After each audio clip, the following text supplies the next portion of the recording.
Mesdames, Messieurs, peuple congolais, chers membres de la diaspora, au sujet de l'affaire des braquages tous azimuts, pourquoi le général Jean-François Ndengue sera bientôt en prison et Denis Sassou Nguesso, c'est fini? Explication. Vous le savez qu'en matière de pression liberticide, antisociale et criminelle exercée par le régime tyrannique de Denis Sassou Nguesso contre la population, historiquement, entre 2011 et 2021, nous avions subi quoi? La population. Souvenez-vous de ces épiphénomènes, surtout criminels. Ces épiphénomènes criminels ont apparu à partir de 2010 à peu près. Souvenez-vous des Katakata dans la Sangha entre 2011 et 2012. Ma mère qui se trouvait quelque part dans la Sangha, on a même subi. Elle était obligée de fuir la Sangha et revenir dans la cuvette de Amakwa à cause de ces phénomènes de Katakata. Vous avez vu apparaître un autre épiphénomène entre 2013 et 2014, les colonna. Ces jeunes-là qui terrorisaient partout, à Brazzaville, à Pointe-Noire, qui terrorisaient tout le monde dans les rues, hein, avec des machettes, avec plein de trucs comme ça. Ils se bagarraient et autres. On disait que ce sont des Ariwa. C'est la raison pour laquelle Sassou avait expulsé en 2014 plus de 90 000 Ariwa. Bon, vous imaginez, depuis, on n'en parle plus de ces colonnants. Et souvenez-vous, entre 2014 et 2021 à peu près, on a parlé d'un épiphénomène qui est toujours d'actualité. Ce sont les bébés noirs. Les jeunes qu'on met parfois envoyés avec la police, ils amènent quelque part. Et voilà, ils vont terroriser la population, ils se bagarrent entre eux, ils se blessent avec des machettes et coups. Donc, attendez, vous imaginez, vous êtes en Europe, en Occident, vous voyez les jeunes de 8 à 17 ans, même 18 ans, ils train de se bagarrer dans la rue avec des machettes, des coups, les pierres et autres, ben, la police ne fait rien. Et donc après, on voit les mêmes jeunes embarqués dans les voitures de police, aller déposer quelque part et autres. Donc, vous imaginez. Et vous avez vu que vous avez constaté aussi les gangs des voleurs et d'assassins. On en a vu, surtout organisés par la police de Jean-François Ndengue. On a des informations, on le sait. Bon. Ce fut là des préalables à la violence, à l'oppression et à la barbarie, pour que la population se soumette à la dictature. Donc, les katakata, les colonna, les bébés noirs et tout ça, ce sont des moyens de pression exercés par Sassou Nguesso à travers sa police politique pour que les populations se soumettent. Vous êtes bien d'accord? Et donc, la suite, on la connaît. Depuis déjà 2015, pendant le coup d'État constitutionnel, bon, les gens ont eu peur, tout ça, parce que en 2015, on avait déjà les bébés noirs. Hein. Et donc, vous avez vu, pendant les hold-up électoraux de 2016 et de 2021, personne ne bouge, personne ne bouge. Donc, ce sont là les moyens de pression exercés par la police politique pour que les populations se soumettent.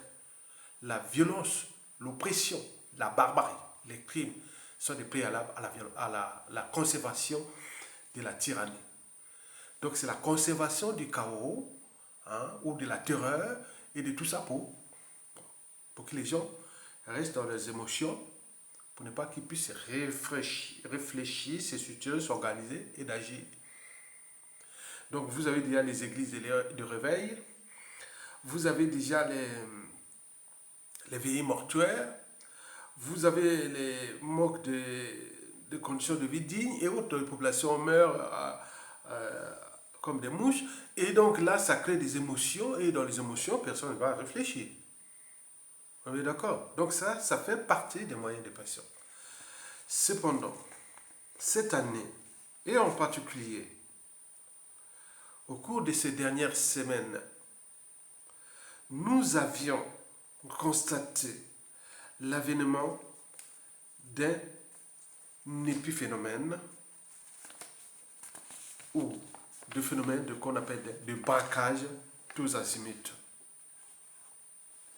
Et la particularité de ces braquages, c'est qu'elles touchent directement les apparatchiks, les dignitaires et même les membres de la famille et du clan du pouvoir.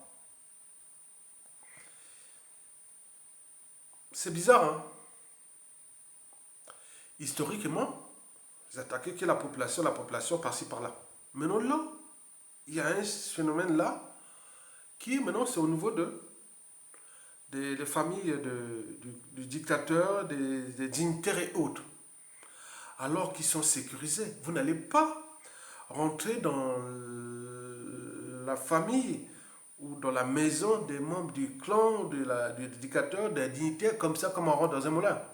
Vous ne pouvez pas rentrer comme ça, comme je rentre dans l'hôpital ou partout où vous rentrez.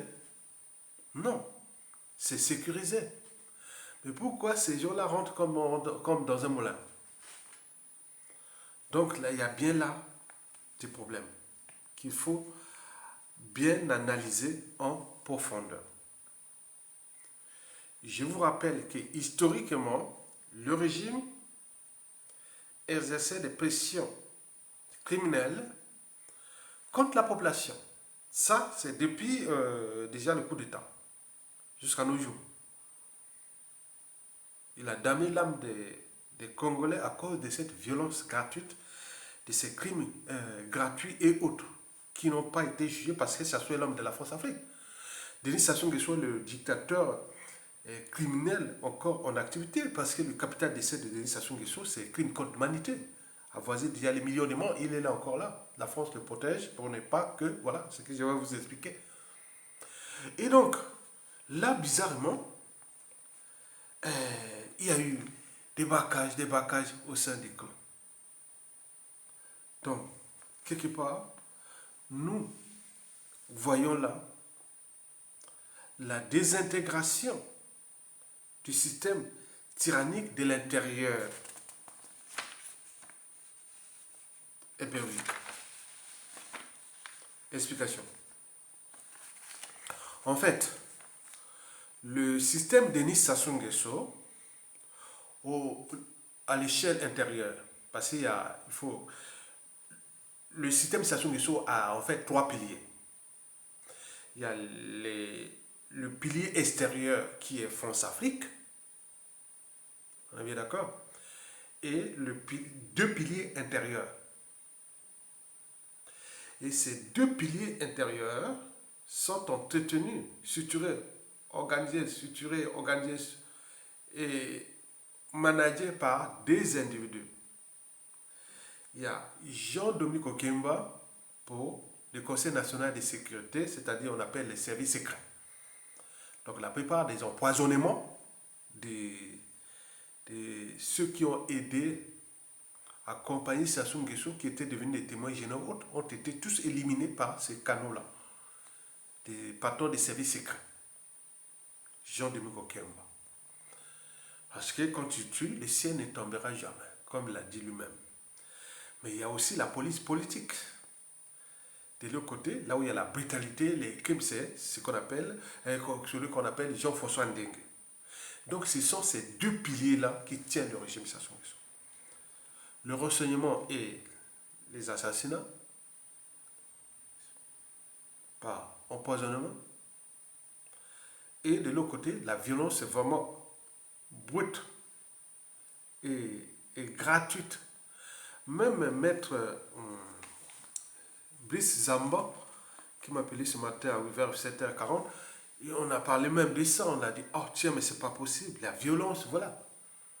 Donc, c'est quand même bizarre. J'ai dit, oui, on est là dans le processus de la désintégration du système. Et donc, c'est ce que je vais vous expliquer. Donc, les deux piliers-là ont toujours été la matrice du régime. C'est comme dans une machine, hein. Vous aurez toujours une pièce maîtresse. Une pièce maîtresse, c'est comme... bon, disons, si vous perdez une pièce maîtresse dans une machine, c'est comme si vous avez une ampoule sans électricité. Donc, il n'y a plus d'électricité. C'est comme un corps sans âme ni conscience. C'est comme un ordinateur ou un téléphone portable sans programme. Parce que vous ne pouvez plus envoyer les SMS ni mettre les numéros, tout ça. Donc, il faut des programmes au niveau de votre téléphone portable. Donc, si on enlève le programme là, il n'y a plus de téléphone portable. Ça ne sert à rien puisque tu ne peux pas numéroter, ni appeler, ni envoyer les SMS et tout, compagnie. Rien du tout. Donc, il y a des programmes.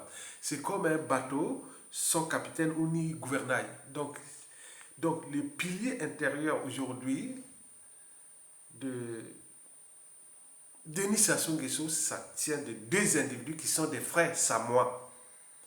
C'est Jean-Dominique Okemba des services secrets et Jean-François Dengue de la police politique. Je vous avais expliqué l'historique de ces individus. C'est Jean-Dominique Okemba qui venait de l'étranger et ne s'appelait pas Jean-Dominique Okemba. Et Dengue, Jean-François Dengue, est vraiment Mboshi. C'est lui qui a appris à parler Mboshi à Jean-Dominique Okemba quand il était en RDC au moment avant Sassou Nguesso 1, comme il préparait déjà ses pions au fur et à mesure. Donc, Jean-François Dengue et Jean-Dominique Okemba sont inséparables. Ce sont des frères samois. Or, ils ont désormais des embrouilles avec les tyrans pour les problèmes de succession. Vous voyez, dans la savane africaine, quand vous voyez beaucoup de vautours tournent haut, partout, en haut quelque part, vous regardez le ciel. Vous dites qu'il doit y avoir un cadavre là-bas. Allez, vous allez voir qu'il y a bientôt, parfois, il tourne là, il sait que peut-être que un félin, un prédateur, un lion ou un autre en train d'attaquer une proie, et donc il sait bien qu'il y a un cadavre là-bas. Donc vous voyez les vautours là, tournent là. Donc, Jean-Dominique Okemba et Jean-François Dengue, ils connaissent bien Sassou. On le sait que, bon, il n'est plus allé en Suisse parce que les Suisses ont son dossier médical, il a le sida, il a la prostate, il a plein de maladies. Hein. Donc c'est des gens, hein, les femmes congolaises là qui ont couché avec Sassou, ah oui, ils ont tous les sida. Hein. Ils ont tous les sida. Attention, toutes ces femmes ont des sida. Attention, danger. Hein. Et donc, là, c'est les Turcs là-bas, on connaît maintenant son dossier médical, on dit ces jours sont comptés. Et donc là, la guerre de succession, l'imbroglio de la guerre de succession se passe là. Et donc on voit la fin de Sassou Nguesso, qui, je vous ai dit que si on ne fait pas attention, il partira sans être humilié, ni payer la rançon de ses crimes, c'est-à-dire justice qu'elle soit. Et là, nous rentrerons dans le défi permanent. Parce qu'il a pu faire ça, il est parti en toute impunité comme ça, même on va dire, bon, ça n'aura pas de tombes et autres. L'être est, le non-être n'est pas. Il a fait ça, mais ce sera le défi permanent. C'est ça le danger que nous, individuellement et collectivement, même pour l'intérêt du clan. Parce que s'ils ne prennent pas conscience que ça puisse payer la rançon de la gloire, comme l'humiliation, comme on a vu Alpha Condé, on a vu Mobutu, on a vu Blaise Compaoré, partout comme ça. Au moins faire quelque chose comme ça. Mais s'il n'y a pas, après avoir damé l'âme des Congolais, il va partir librement comme ça. Vous verrez que nous rentrerons dans le défi permanent. Il a pu faire ça, mais pourquoi pas moi? Et donc c'est ça. Je voulais expliquer ça plusieurs fois. Ne soyez pas des naïfs. Nous observons les indicateurs. on voit tout ce qui est historique. Que notre anthropologie politique, sociale n'est pas bonne. Dès qu'on a un pouvoir, on a tendance à rendre justice soi-même. Donc après Sassou Nguesso, celui qui viendra après là, il fera quelque chose si, attendez, je vous dis sincèrement, donc d'où l'intérêt de se préparer et mettre tout pour que Sassou soit au moins humilié ou bon, jugé autre. Mais déjà humilié comme Alpha Condé, Mobutu, les autres dictateurs. Quoi. Mais s'il part mort comme ça, bon, là, ce pays-là est foutu. Et surtout le clan, pour de nombreuses années. Ça sera que le défi permanent. Mesdames, Messieurs, peuple congolais. Donc, le pilier, deux piliers que je vous parle, Jean-Dominique Okemba et Denis Sassou Nguesso, et Jean-François Ndengue sont là, vraiment la machine qui tient Sassou Nguesso. Par ailleurs, depuis que, depuis des années, avec les médias et les réseaux sociaux aujourd'hui, tout le monde, ou presque, au sein du clan, de la tribu, des nordistes, et même des pions sudistes qui servent le régime, tout le monde n'a plus ou ne fait plus confiance à Sassou Nguesso. Assez, ça devient acquis le tout. Je voulais dire que Sassou Nguesso a 3 maladies mentales. Le mensonge, la mégalomanie et le cynisme. La mégalomanie, d'abord le mensonge. Pourquoi? C'est pour cacher son passé, son profil douteux du Congolais, parce qu'il est arrivé au Congo en 1943. C'est les derniers convois des Mboshi qui venaient au Congo lors des moyens Congo. Son passé là, il veut le cacher. Mais également, son enfance douloureuse, parce qu'il est arrivé très jeune, là de 5 ou 7 ans. Il n'y a personne. Donc, les humiliations répétées. Donc, il devait avoir des moqueries au moment qui arrivait là dans ces contrées-là. Donc, il y a eu beaucoup d'humiliations. Beaucoup là. Donc, ils ont marqué son enfance, qui l'ont transformé en monstre. C'est ça aussi. Et carence affective. On est là dans la psychanalyse de Sassou. Donc, mais il a abouti à quoi? À la mégalomanie. Donc, il s'est construit le rêve d'un pouvoir imaginaire. Donc, ils sont beaux, il a les femmes, il a tout ce qu'il a fait. Voilà, c'est ça. Donc, ils s'en est donné les moyens avec la France-Afrique pour arriver à sa mégalomanie. Mais il y a aussi son cynisme. Le cynisme, pour d'un côté, se venger sur ceux et celles qui font obstacle à ces 2 maladies mentales précitées, à son mensonge et à la mégalomanie. Et de l'autre côté aussi, les témoins gênants. Avec son fameux Dixit, je partirai, mais je ne laisserai jamais des témoins de mes crimes. Voilà pour les 3 maladies mentales. Donc, Sassou n'a agi que ça. Et sans scrupule. C'est quelqu'un qui joue à un jeu d'échecs. Quand vous jouez à un jeu d'échecs, vous devez vous concentrer. C'est un jeu cérébral. Il y a des stratégies. On fait tomber les pions de l'adversaire. Certains, on les couronne, on les fait déplacer à volonté. Vous avez vu les anciens de l'Issouba, beaucoup il les a tués. Et les autres, il les a couronnés, il les fait déplacer à volonté, comme ça. Comme le cas de Tchatima Biala, on peut en multiplier. Donc, ça se joue à un jeu cérébral. Pendant que nous jouons aux émotions et à l'appartenance. C'est du pain béni pour Sassou, c'est du caviar. C'est pour cela que depuis 1997 à nos jours, il a cessé de nous piétiner et fracasser ce pays. Parce qu'il sait bien que vous êtes dans les émotions et dans l'appartenance. Or, dans les émotions et l'appartenance, vous ne pouvez pas réfléchir. Le combat là devient intéressant parce que aussi dans la lutte, il y a des gens de sa région qui à Yatonga, presque proche de sa tribu, Lulemboshi, Mouamakwa, tout ça. Donc ça donne une dimension un peu cérébrale de la lutte, du juste combat, comme dit Wilfried Onyami.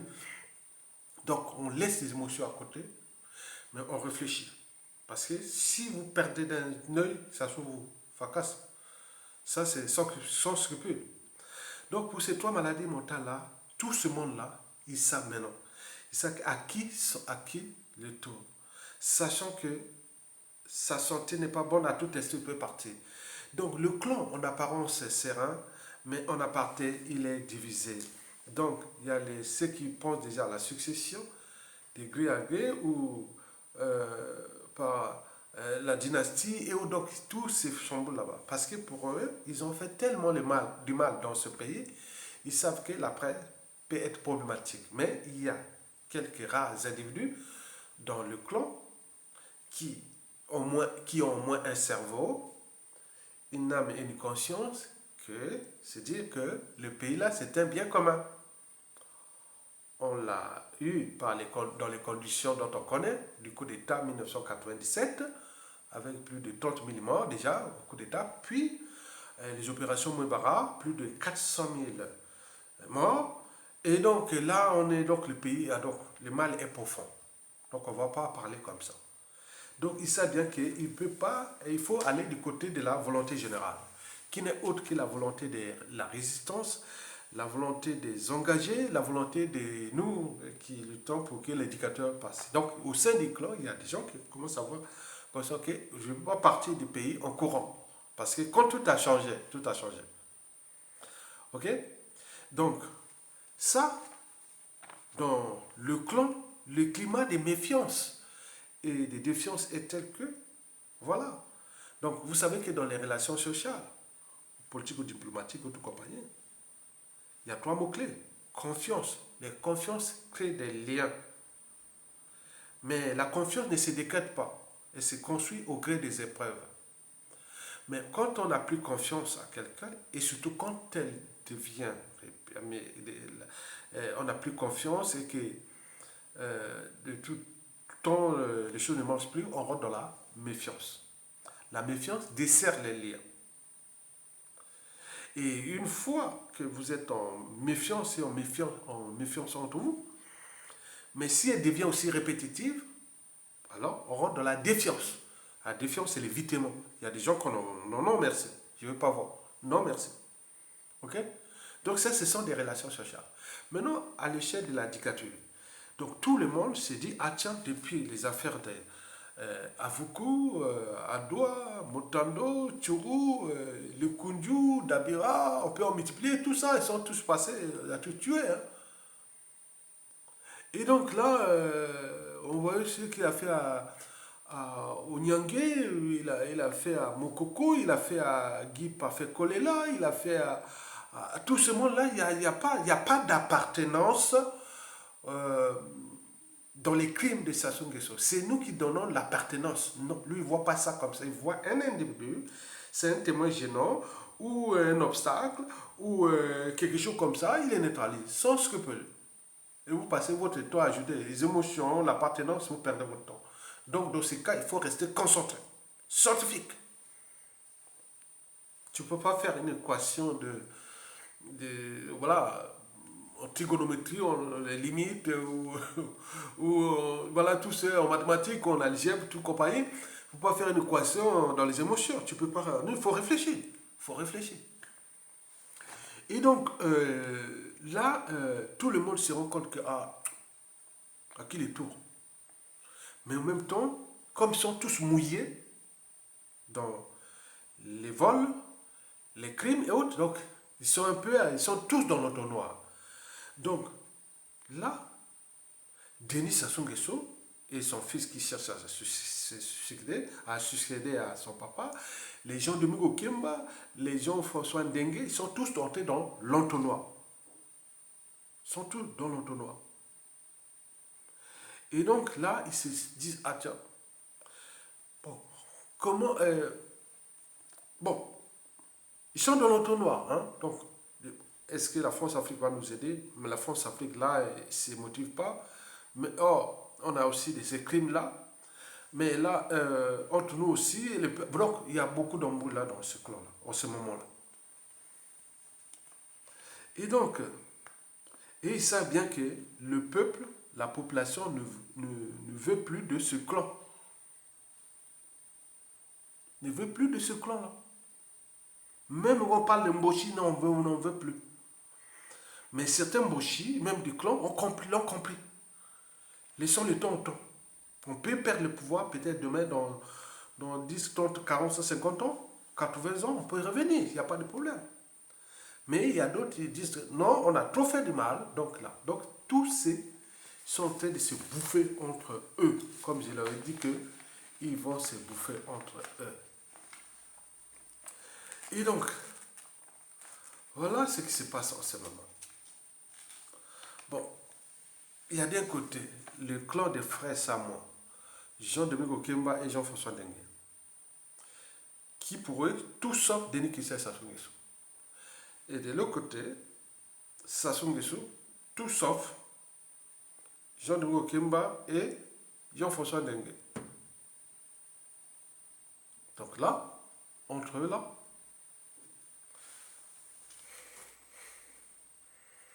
tu as tout compris. Et donc là où ça se joue là, mais le problème, c'est pas la succession n'est pas encore là, puisqu'ils attendent peut-être la mort du patriarche ou pour mettre. Mais non, le problème qui se passe, c'est quoi? C'est que le patriarche est malade. Il est malade. Il ne veut pas laisser les témoins de ses crimes. Or, Jean-François Ndengue, si ça se meurt aujourd'hui, c'est Jean-François Ndengue qui sera l'homme fort. Parce qu'il pourra raconter ça à la CPI, aux Congolais, tout ce qui s'est passé, c'est l'un des plus grands témoins de ces crimes-là. Déjà les opérations de bitch et tout ça. Mais Sassou ne veut plus de ça. Il voit que son temps est compté. Il veut laisser boulevard à son fils pour qu'on n'en parle plus de ces problèmes-là. Donc il veut assassiner Jean-François Ndengue. Or, celui-ci s'est dit, ah, mais je ne suis pas comme les autres colonels et généraux qui ont été nous les rappeler en monnaie des singes, quoi. Mais est-ce qu'il a-t-il les moyens aussi, lui aussi, Jean-François Dengue? Parce que le chien qui aboie ne mord pas. Hein. Donc celui qui aboie, il reste là. Bon, mais là, donc il y a tous des enjeux et des accords majeurs là. Donc il y a l'implication aussi de la France-Afrique là. Parce que Jean-François Dengue, bon, du côté de Sassou et de la France-Afrique, on ne veut pas laisser ces témoins-là. Dengue doit être neutralisé. Et donc, pour ce faire, bon, ils ont essayé un peu de se tester entre eux, d'où les barcages. Les barcages d'un côté de Sassou Nguesso, se dit, est-ce que, bon, ben, il a mis en scène sa famille, quoi, pour voir, pour les provoquer, pour qu'on arrive, on trouve, c'est-à-dire pour Sassou Nguesso, il a laissé faire pour qu'on trouve la Libye pour arrêter Jean-François Ndengue. Donc, ces barcages-là, c'est-à-dire c'est quelque chose qui a été provoqué pour qu'on trouve la Libye pour arrêter Jean-François Ndengue et suivre la voie du colonel, de faire colonel Turo. Tu vois, la juge, on va te juger. Et donc, il commence à avoir la tête, je ne sais pas quoi, là, ils ont mis là. Après, il va là en prison. Et après, en prison, il va certainement être empoisonné. Mais qui est empoisonné? Oh, les poisons et de tous ceux qui sont morts, même les Turou et tout ça, c'était Jean-Dominique Okemba. Mais qui va fabriquer les poisons pour tuer Jean pour Dengue? Donc, oh, Jean-Dominique Okemba est le frère Samoa de non, là, tout se complique. Donc, en ce moment, de ce côté de Sassou, donc on l'a mis en scène pour trouver la Libye, le mobile pour arrêter Jean-François Dengue. Mais là aussi, il y a la France-Afrique qui est derrière, qui doit tirer aussi les ficelles. Et la France-Afrique là-bas, c'est les réseaux Jean-Paul Pigaz et Jean-Pierre Olivier et tout ce monde-là. Donc voilà, donc vous imaginez. Mais du côté de Jean, comment on appelle, Jean-Dominique Kemba et de Jean-François Dengue, ils sont rentrés dans le piège, quoi. Donc là, les pièges, ils sont comme dans le tonneau. Ils sont rentrés là. Hein. Donc ils cherchent le moyen pour arrêter Jean-François Ndengue. Et en arrêtant Jean-François Ndengue, ce sera la fin de Sassou Nguesso. Parce qu'il va perdre déjà le pilier, les grands piliers. Or, Ndengue a dit que j'ai des éléments. Bien entendu, il a des éléments. Mais quoique, le général Mokoko appelait les militaires à prendre les responsabilités, mais rien du tout. Et même le Onyangue le colonel Onyangue avait appelé la cinquième colonne, rien du tout. Vous le savez, ah oui, les animaux, les animaux sont... Attendez, moi qui a vécu dans la jungle, surtout les abeilles, hein, vous êtes rentré dans les abeilles chez nous, attention. Hein. Donc on fouille, attention, ils sont agressifs parce que s'il y a attaqué, il y a aussi les fourmis, hein, les fourmis rouges, les fourmis pèlerins. Dès que vous arrivez dans même un arbre ou un fruit, attends, c'est chaud. Ils sont solidaires, ils défendent leur oui, c'est ça. On a vu même les buffles. Les buffles, ils ont parfois, quand un buffle est attaqué, il y a un cri, ils lancent un cri bizarre, pour que les autres viennent au secours. Et vous voyez, les buffles arrivent et attaquent les lions et autres. On voit tout ça, ces animaux. Même si en Occident, c'est les Blancs, on a constaté, les Occidentaux aussi, c'est côté-là. Quand il y a une partie attaquée, ils crient, et voilà, et les autres ils sont solidaires. Nous, on a crié, là, on nous attaque. Moi, je suis attaqué depuis ces années-là. J'appelle au secours, au secours. Même quand je mets en bas les liens de contribution pour la lutte haute, les gens regardent comme des spectacles. Donc, là, Dengue peut certes avoir des hommes, mais est-ce que, au niveau mental, anthropologique, est-ce que nous sommes solidaires? Est-ce que ces hommes viendront? Non, certainement pas.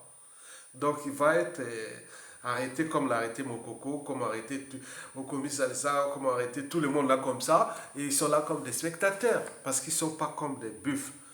Nous, on n'est pas comme des buffles, comme des abeilles, comme les Européens, comme les Blancs, comme les... Non, non. Donc c'est un autre esprit.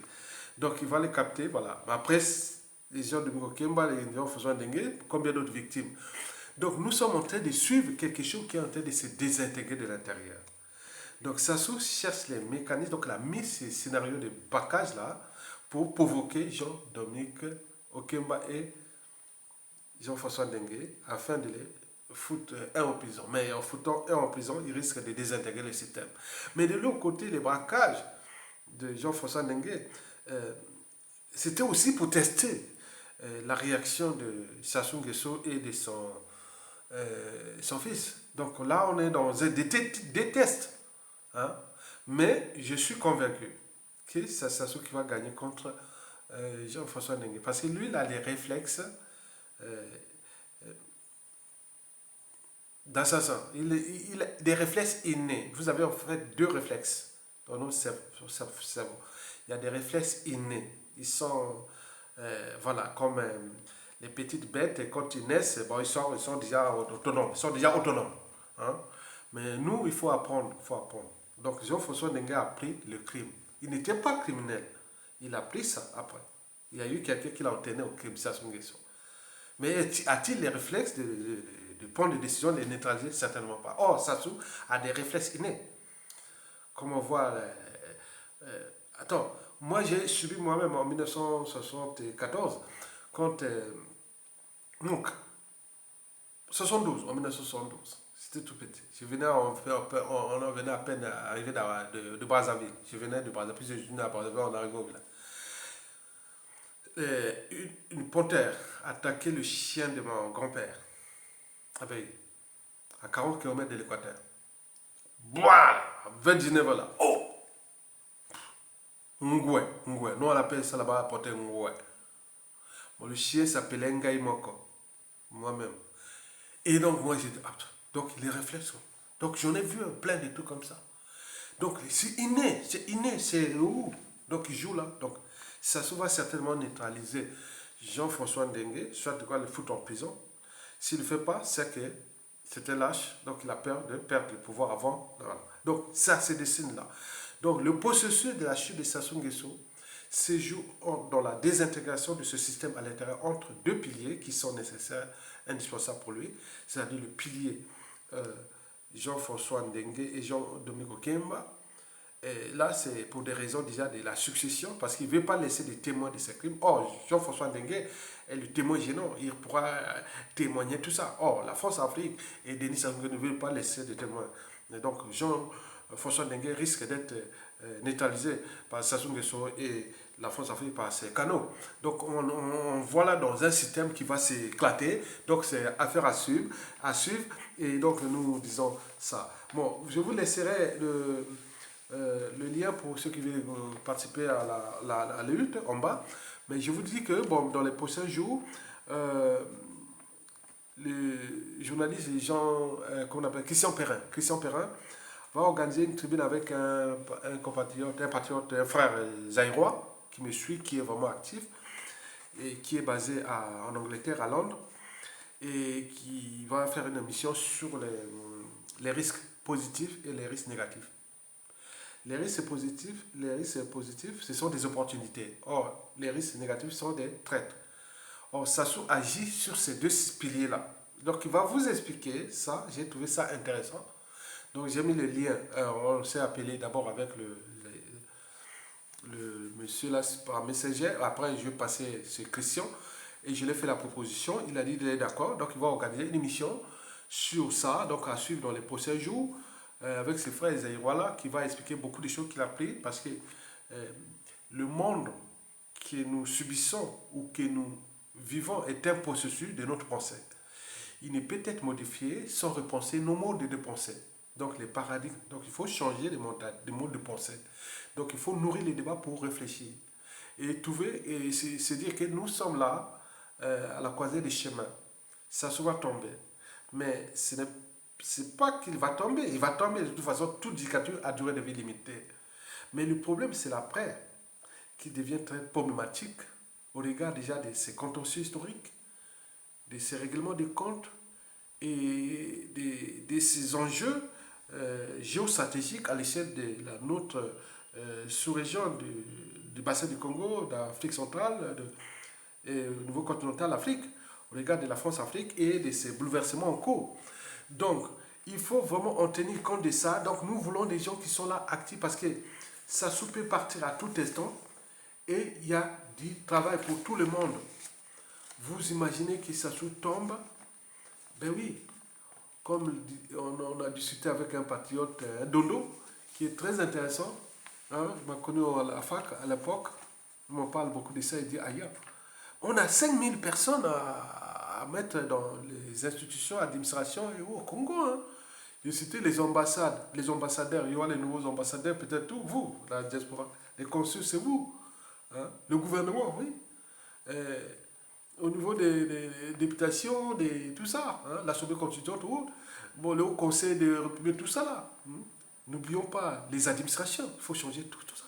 L'éducation, la justice, les finances, tout. Hein. Les grandes entreprises, les grandes... Donc tout est assemblé. Donc il y a on veut des engagés et des managers. Et donc là, il faut rejoindre la résistance, ça se va tomber, Tokolonga. Donc là, le système est en train de se désintégrer de l'intérieur. Comme je vous ai dit, nous, premier enjeu sera d'abord, en dehors de l'économie et du social et de tout ça qu'on va faire pour relever un pays, mais nous avons 4 piliers à faire. D'abord, mettre la justice, puis l'ordre, la morale, l'éducation et enfin la solidarité. Donc tout ça, on a un pays qui est riche, on a tout. Donc il faudra s'adapter aux enjeux qui arrivent là, dans un monde incertain, qui est problématique. Donc nous, l'enjeu est d'abord de dégager Sassou Nguesso.